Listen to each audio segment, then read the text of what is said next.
Kepa Amuchastegui presenta de George Orwell, 1984. 55. Las sociedades jerárquicas. Sin embargo, no era menos evidente que el aumento general de la riqueza amenazaba con destruir y en cierto sentido implicaba la destrucción de las sociedades jerárquicas. En un mundo en el que todo el mundo trabajase pocas horas, tuviese comida suficiente, viviera en una casa con cuarto de baño y nevera y poseyera un automóvil e incluso un aeroplano, la forma más evidente y tal vez más importante de desigualdad ya habría desaparecido. Si la riqueza llegaba a extenderse, ya no supondría ninguna diferencia. Era posible, sin duda, imaginar una sociedad en la que la riqueza, en el sentido de los lujos y las posesiones personales, se distribuyera de manera equitativa, mientras el poder seguía en manos de una casta privilegiada. Pero, en la práctica, una sociedad semejante no podía ser estable mucho tiempo, pues si todo el mundo disfrutaba del ocio y la seguridad, la gran masa de personas que por lo general están embrutecidas por la pobreza terminarían cultivándose y aprendiendo a pensar por sí mismas, y más tarde o más temprano repararían en que dicha minoría privilegiada carecía de función y acabarían con ella. A largo plazo, una sociedad jerárquica solo era posible si se basaba en la pobreza y la ignorancia. Volver al pasado agrícola, como soñaron algunos pensadores a principios del siglo XX, no era una solución viable. Estaba en conflicto con la tendencia hacia la mecanización que se había vuelto casi instintiva en el mundo entero, y además cualquier país que se quedara industrialmente atrasado estaría indefenso en el sentido militar y acabaría siendo dominado directa o indirectamente por sus rivales más avanzados. Tampoco era posible mantener a las masas en la pobreza restringiendo la producción de bienes tal como se hizo hasta cierto punto. Tampoco era posible mantener a las masas en la pobreza restringiendo la producción de bienes tal como se hizo hasta cierto punto a finales de la última fase del capitalismo, más o menos entre 1920 y 1940. Se permitió que se estancara la economía de muchos países. La tierra quedó sin cultivar. No se proporcionó el equipo necesario. Se impidió el acceso al trabajo a grandes grupos de la población y se les mantuvo apenas con vida y a merced de la caridad del Estado. Sin embargo, eso también conllevaba una debilidad militar, y puesto que las privaciones así impuestas eran evidentemente innecesarias, hacía inevitable la oposición. La dificultad estribaba en conseguir que los engranajes de la industria siguieran girando sin aumentar la riqueza real del mundo. Debían producirse mercancías, pero sin llegar a distribuirlas, y en la práctica la única manera de lograrlo es la guerra constante. El acto esencial de la guerra es la destrucción, no necesariamente de vidas humanas, sino de los productos del trabajo de la gente. La guerra es un modo de hacer pedazos, lanzar a la estratosfera o hundir en las profundidades del mar materiales que podrían utilizarse para mejorar la vida de las masas y, por lo tanto, a largo plazo, volverlas más inteligentes. Incluso cuando las armas no llegan a destruirse, su fabricación continúa siendo un modo muy práctico de utilizar la fuerza de trabajo sin producir nada que pueda consumirse. Una fortaleza flotante, por ejemplo, requiere invertir un trabajo con el que podrían construirse varios barcos mercantes. Cuando se queda anticuada, se abandona sin que haya producido el menor beneficio a nadie y se construye otra con esfuerzos aún más arduos. En principio, el esfuerzo bélico se planifica siempre para que consuma cualquier exceso de producción que pudiera producirse una vez cubiertas las necesidades básicas de la población. En la práctica, dichas necesidades siempre se subestiman, lo que conlleva una carencia crónica que curiosamente se considera ventajosa de la mayoría de las cosas necesarias para la vida.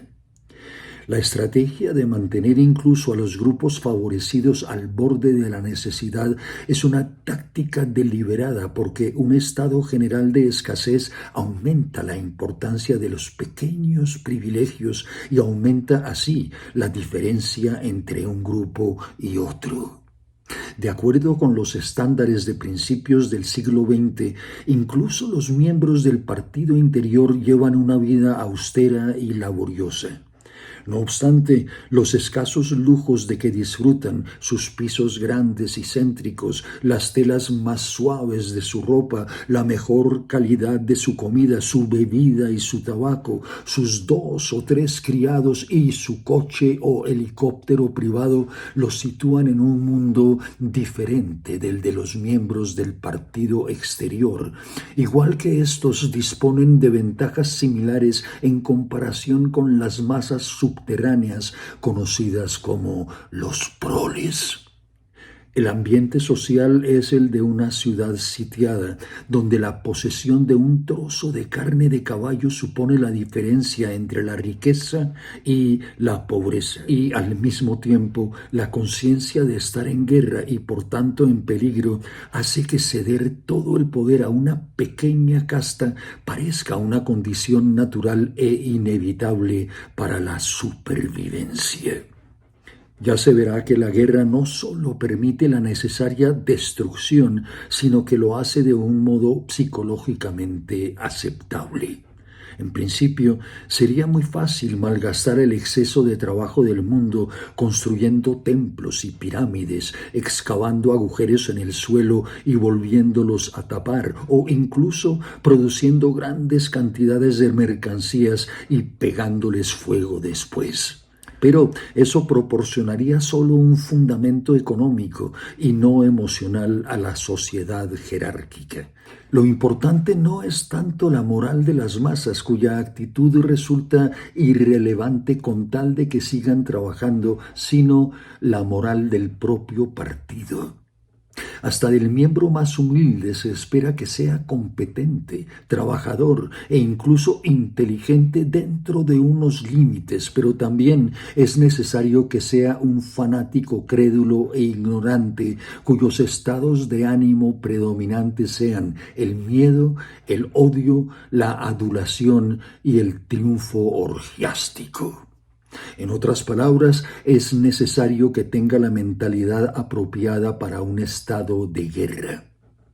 Poco importa que la guerra suceda o no en realidad, y puesto que una victoria decisiva es imposible, también carece de importancia que la lucha vaya bien o mal. Lo único que hace falta es que exista un estado de guerra. La escisión de la inteligencia que exige el partido a sus miembros y que se consigue más fácilmente en un ambiente bélico se ha vuelto casi universal, pero a medida que ascendemos en la jerarquía se vuelve más marcada. Es en el partido interior donde más intensos son la histeria y el odio al enemigo. A menudo es inevitable que en el desempeño de sus funciones administrativas un miembro del partido interior sepa que esta o aquella noticia sobre la guerra es falsa. Y es frecuente que lleguen a ser conscientes de que la guerra entera es una falsedad, que o no está sucediendo o se libra con fines muy distintos a los declarados, pero ese conocimiento se neutraliza fácilmente por la técnica del doble piensa.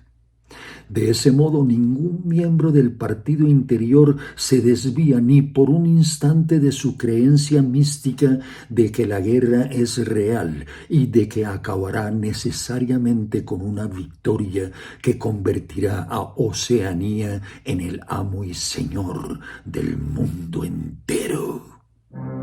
¿Te gustó lo que escuchaste?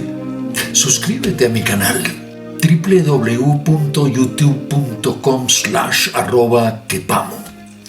Encontrarás ahí más de 150 videos para todos los gustos. Y no olvides hacer clic en me gusta y en la campanita para que recibas notificaciones cada vez que publique algo nuevo. Recuerda, ya puedes convertirte en miembro de mi canal, es decir, en patrocinador mío. Es muy fácil. Entra a mi canal. Ahí arriba hay una pestaña que dice unirse.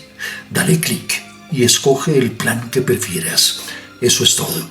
Ahora, si quieres ayudarme aún más eficazmente, entra a mi página de Patreon, www.patreon.com/quepaamuchastegui y colabórame con tu aporte mensual. Son 2 maneras de patrocinarme para que yo pueda dedicarme de tiempo completo a esta labor que tanto me gusta y que te sirve a ti para entretener esos ratos vacíos. Muchísimas gracias.